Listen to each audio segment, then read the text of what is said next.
Hey folks, today I'm going to be talking about how to write great essays. And I'm going to share with you a secret that will help you improve the quality of your essays while reducing the pain involved in doing so.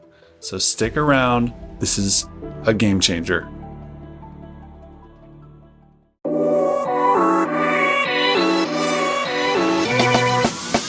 In high school, I thought I knew how to write essays, but it wasn't until I got to college that I learned the secret that I'm going to share with you today. It actually came from a grad student, and he saw that I was struggling and pulled me aside, and he shared with me this.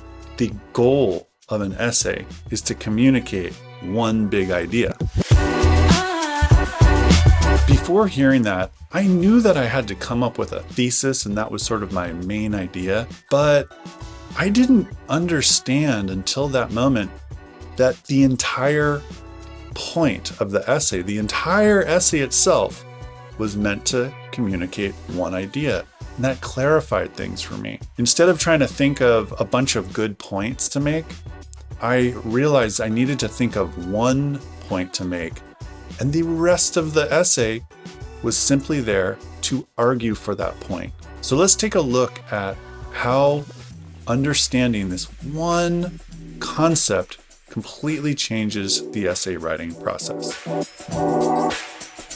Now, you may be wondering, if the whole point of the essay is to communicate this one big idea, how do you come up with a good big idea to communicate? It turns out that this depends on you really understanding your topic. So when you're reading the related materials or articles that your teacher has given you, in the back of your mind, you want to be asking, what do I actually think about this?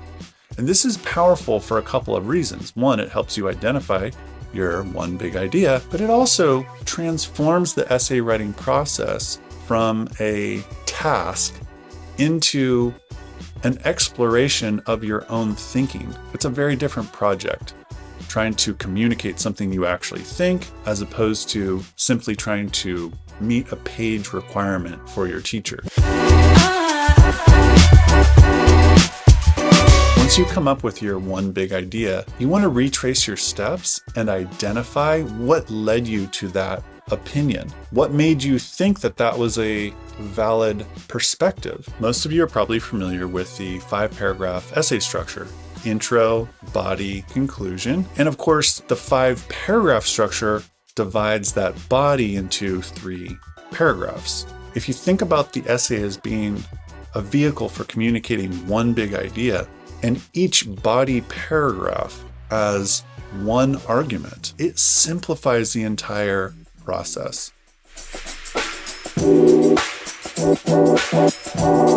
Okay, so you have your big idea and you have your 3 supporting arguments. Now it's time to write your introduction. Well, as many of you likely know, you're sort of supposed to start your introduction off with a hook.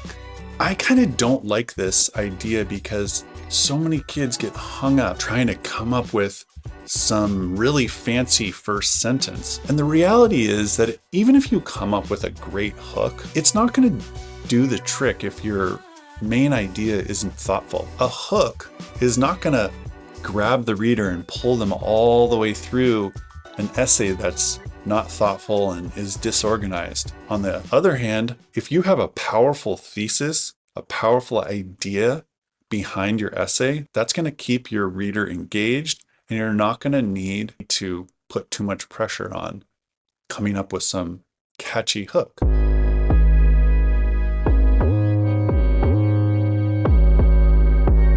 Here's how I think about an opening sentence for an introduction. I want to start with something that sets the stage for what I'm going to talk about without revealing exactly what I'm going to talk about. So for example, if I'm arguing that school uniforms are good or bad, I might start off with a sentence like, a person's choice in what they wear is often seen as a form of self-expression. I haven't mentioned that I'm going to be talking about school uniforms. I'm just setting the stage for what I want to talk about. It's sort of the larger concept that I'm addressing in the essay. It has to do with personal expression. That's one possible angle. After you've come up with a decent opening line, I might try to bridge from this idea of clothing as personal expression to my ultimate thesis, which is going to take a stand on one side or the other.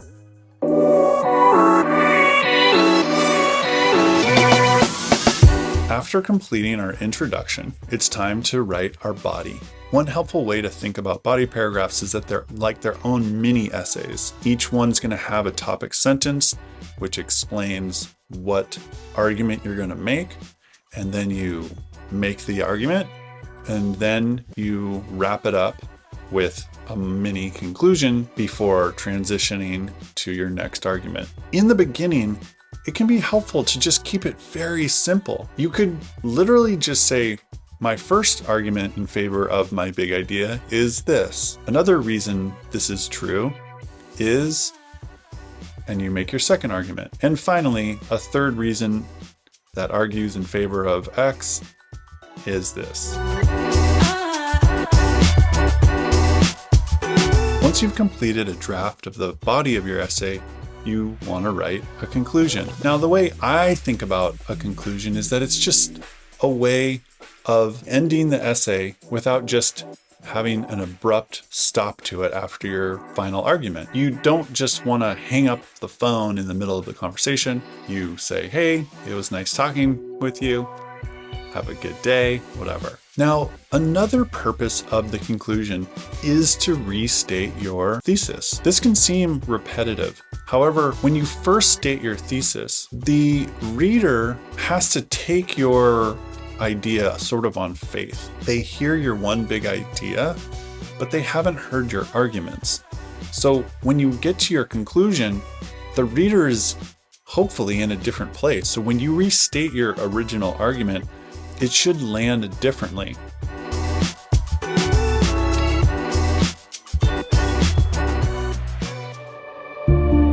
So your conclusion wants to wrap up the conversation, restate your one big idea, recount your arguments, and finally, the very end of your conclusion wants to have some sort of little touch at the end, some thoughtful flourish. It almost mirrors what I don't like to call the hook. You want something at the end of this whole essay that just puts a nice bow on it. If you've done everything we've discussed in this video, if you've come up with a thoughtful idea, if you've come up with good arguments in favor of it and a nice summary in your conclusion, you've already done almost everything you need to do.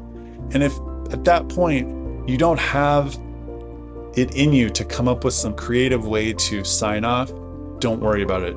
You've already done most of the work. However, if you're really wanting to take that essay to the next level, coming up with a nice way to sign off can be wonderful because it is the last thing that the person reading it will remember. For my conclusion, I could summarize the main points that I've made. For example, the fact that the key to writing a great essay is communicating one big idea, that you don't want to worry too much about your hook, that your introduction should connect your hook to your thesis, and that each of your body paragraphs should argue one of the supporting points. If I wanted to add a flourish at the end, I could say, and you know, this idea of getting clear about your one big idea doesn't just apply to essays, but it could also apply to life itself. What is your one core value?